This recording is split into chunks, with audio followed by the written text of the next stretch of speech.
YB Zul adalah seorang ahli parlimen yang berwibawa, creditable. Dan dia tidak, orang kata, bercakap sesuatu kalau dia tidak ada bukti dan fakta. Dan dia buat keputusan untuk tidak bersama-sama dalam pakatan dan bersama dengan secara bebas tapi pro kita, ialah kerana dia melihat tentang bagaimana keikhlasan Barisan Nasional. Jadi apa pun yang disebut oleh Saudara Zul, mungkin beliau sendiri lebih tahu.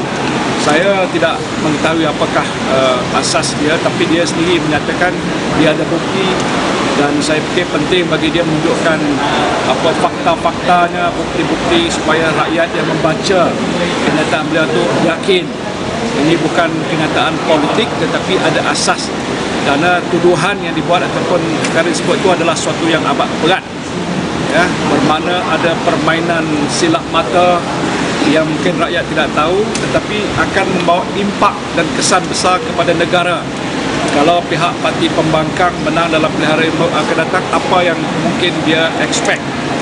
Jadi kalau begitu, saya tidak tahu boleh nak jangka macam mana lah. Adakah akan timbul kekacauan,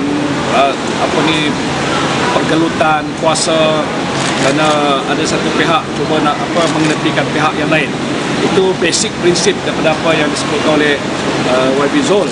Tapi apapun, kita serah pada rakyat untuk menilai akan apakah kesahihan perkara tadi, dan menilai juga apakah kesan kalau perkara itu adalah satu yang benar dan nyata. Bagaimana pula dengan PAS? Apakah Tan Sri ada nasihat untuk memimpin PAS supaya berkaji balik? Dia itu hak mereka. Dia sebagai parti yang dikatakan dalam pakatan, dia sepatutnya menyedari sama ada kenyataan itu menunjukkan dia menjadi alat permainan parti-parti lain, ataupun PAS kata dia adalah parti yang menjadi komponen integral dalam pakatan.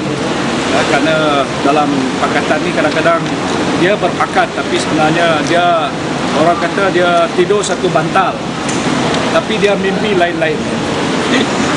Yang ini mimpi lain, yang PAS kata dia menubuhkan negara Islam, yang PKR kata dia ideologi lain, yang DAP Malaysia.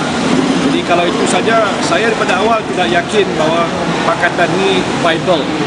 Dia mungkin seketika dilihat macam Bible, tapi bila mereka sudah mula memberikan kuasa, dia tidak sustainable.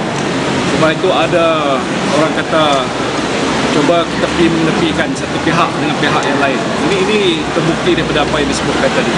Tan Sri, what's your response to the defection of the PKR leaders just now? I think it's a good sign. They realize that their struggle is useless.